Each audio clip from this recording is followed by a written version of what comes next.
Istanbul is undergoing one of the most impressive metro expansion programs in the history of the world. I often try to do explainers on cities that people might not appreciate for their transit, like Milan and Taipei, but in comparison to these, Istanbul is truly a hidden gem. The Istanbul Metro, a system few people are really all that familiar with, including me before I visited the city some years ago, is already pretty big, with 9 lines and over 100 stations, despite the system first opening in the late 1980s and only having a single line until 2000. Today, the network is going absolutely gangbusters with growth, and right now more than 100 stations across at least 6 new metro lines are being constructed. Piled on top of this, we have even more transit, from BRT to trams to cable cars to funiculars to regional and high-speed rail. Istanbul in many ways is a transit lover's dream, and a city that will influence the future of transit in Europe and around the world. So without further ado, let's dive in.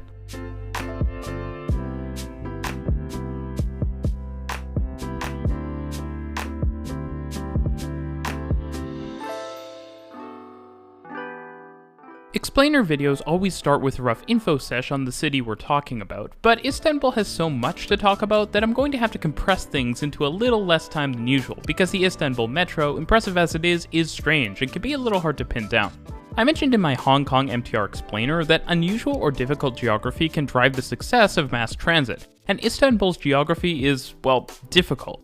The city is covered in hills and split down the middle by the Bosphorus Strait, which ultimately connects the Black Sea to the Mediterranean via the Sea of Marmara, to the city's south. On top of this, on the western side of the city, there's the Golden Horn Estuary, which runs next to some of the most famous sites in the city. We won't talk about them in this video, but all of these waterways means that Istanbul has some serious passenger ferry services. These famous sites include the famous Hagia Sophia, the Blue Mosque, and the Grand Bazaar to the south, and to the north, Taksim Square, the city's cultural center. I should also mention that the split in the city across the Bosphorus isn't just an interesting piece of physical geography, but also political geography, as Istanbul is an intercontinental city, with the western portion being in Europe and the eastern portion being in Asia. Now, given the topic of the video, we should mention transportation hubs. Istanbul has historically had 2 major airports, with Ataturk Airport being the main international hub. But its restrictive size led to its closure in 2019, when it was replaced with a much bigger new Istanbul airport, simply known as the Istanbul Airport, which is some distance from the urban core of the city and is problematic for its own reasons. When it comes to rail travel, Istanbul doesn't have the massive intercity stations seen in some other European or Asian cities. There are some historic terminals close to the urban core, but they're very small and thus limited to handling a small number of high-speed trains that otherwise serve more spacious hubs in the suburbs. So now that we have a better understanding of the layout of Istanbul, let's look at the existing metro system, which thanks to the major barrier created by the Bosphorus is divided into halves. Quite unique. Istanbul's metro system is also unique in that it employs many different train styles, mostly for historical reasons. We'll start by looking at the European side. The first line on the system to open was the 23-station, 27-kilometer M1 in the late 1980s. The route runs northwest on a mixed above and below ground alignment from the coast of the Sea of Marmara to a station in the center of one of Istanbul's major bus terminals. From here, the line splits into 2 branches, known as M1A going west and southwest, and M1B going straight west. M1 is quite interesting because it actually uses 4 and soon 5 unit high-floor LRT style trains from ABB, as seen in some German cities and systems like the Calgary C train, but on a totally grade separated alignment. It wasn't until 2000 that the second metro route in Istanbul would open with the 16-station, 24-kilometer long M2 line, which connects from the eastern terminus of M1 at Yenikapı north across the Golden Horn on a bridge which plays double duty as a station, and then up through the most important administrative and commercial centers of the city. Roughly 2/3 of the way up the line, there's a shuttle service that links the main M2 service with a major stadium. And as is seen with the Taipei Metro, this was created as an addition to the spur designed to serve the line's train yard. M2 is mostly underground and is the most used line on the system. It has trains to match, with 8-car trains with 3-meter wide cars and 180-meter long platforms. The line also utilizes third rail for power, unlike M1. The trains used on the line are from a mix of Hyundai Rotem and Alstom. In 2012, the fully underground M3 was opened with 9 stations along 12 kilometers of track. This line runs north-south in the city's west, with the southern terminus connecting to the western terminus of the M1B branch. The trains operated on M3 can eventually be extended up to 8 cars long, as with other lines, but as patronage is still building, 4-car trains are all that's operated for now. The trains, which are a little less than 3 meters wide, are manufactured by Alstom and are actually similar to trains used on the Budapest Metro. M3, as with subsequent lines and seemingly most modern metro lines, is powered by 1500 volt DC overhead power. Jumping ahead, we have M6, which is a rather unique 3-kilometer 4-station line which spurs off of M2 to the east and is connected to it, allowing the lines to share rolling stock and a maintenance facility. M6, as it turns out, is the least used line on the system, and is one of the only metro lines I know of that is single track outside of the stations, which all act as passing loops. Weird. M7 is one of the newest lines in the system, opening in 2020, and features 15 stations over 18 kilometers of track. The line broadly runs east-west across the north of the city, connecting to M2 and M3, and is entirely underground besides 2 short elevated sections where the line travels across valleys.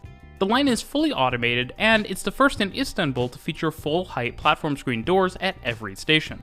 All trains are manufactured by Hyundai Rotem, and they're currently 4 cars long, though the stations are built for 8-car trains. This is also probably a good time to point out that while it's great that Istanbul's metro features a decent number of Spanish solution platforms where doors open on both sides of trains, connections between lines are sometimes not the best, due to long walks between the lines and deep stations forced by the difficult geography in the city. The last of the lines on the European side of Istanbul is M9, which uses identical technology to M3 and shares a yard with it near the northern end of the M9, where the stadium for Istanbul's Olympic bid was located.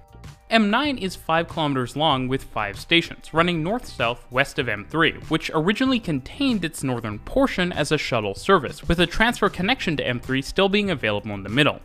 With the European side out of the way, let's take a look now at the Asian side of the city, which currently has 2 metro lines that aren't connected directly with one another. The first line to open on this side of the city in 2012 is the 27-kilometer 19-station M4.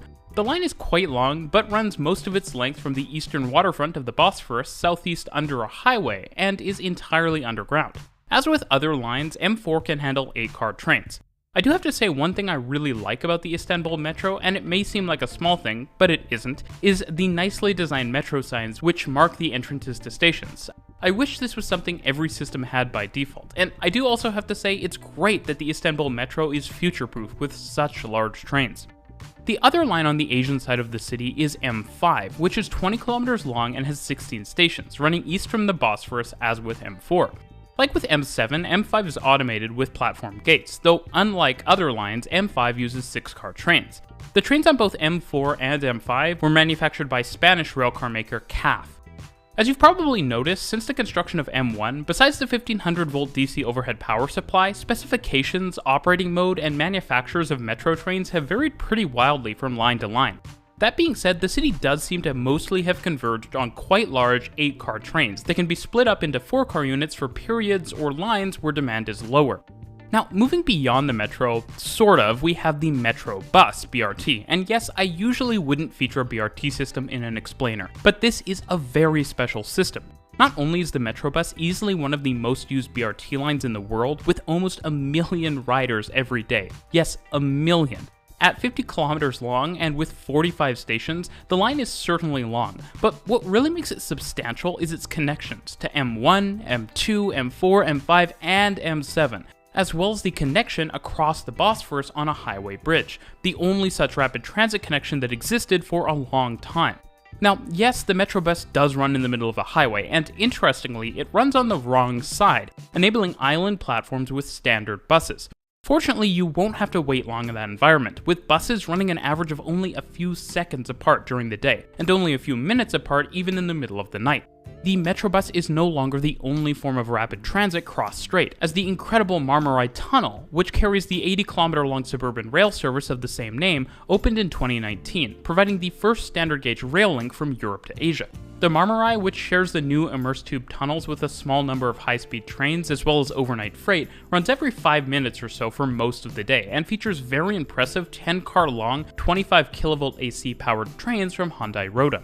These trains are also interesting because they're one of the very few outside of China to feature carriages with 10 doors each, 5 per side. If you're wondering, high-speed services do have a single dedicated track outside of the central tunnels, though this will likely limit service somewhat in the future, as will the limited capacity at the historic central terminals which the Marmaray Tunnel bypasses.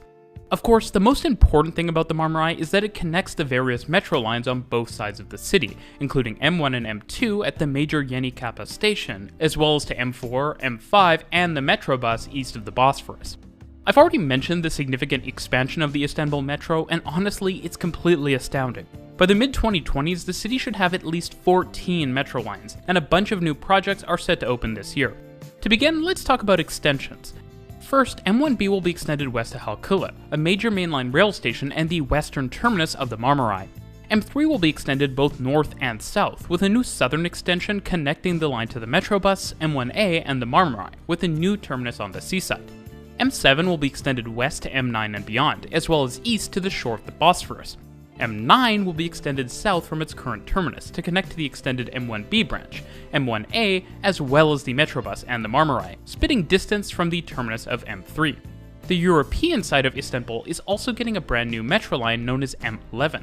This line is going to be a high-speed metro service northwest to the new Istanbul airport, from the city's main business district, connecting to the M2, the Metrobus, and the M7 along the way. From the airport, the line will run roughly south to connect with the extended M3, M9, and Halkala for connections to M1B and the Marmaray, as well as various other rail services.